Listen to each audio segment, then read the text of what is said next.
Бавното живеене дойде като решение, като търсен отговор на това как да се справим с бърнаута, как да се справим с тази пандемия от тревожност, как да овладеем живота си на юздите, на който сме изпуснали и така.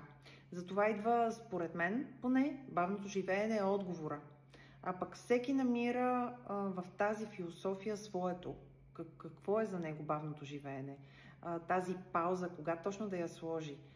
Разбира се, колкото по-рано стигнем сами до тази философия и намерим начина как да си почиваме, как да се отпускаме, как да слагаме тази пауза, как да слагаме граници, докъде е работата, докъде е свободното време, докъде сме ние като професионалисти и къде започва нашата почивка, нашата нужда, лична нужда от отпускане.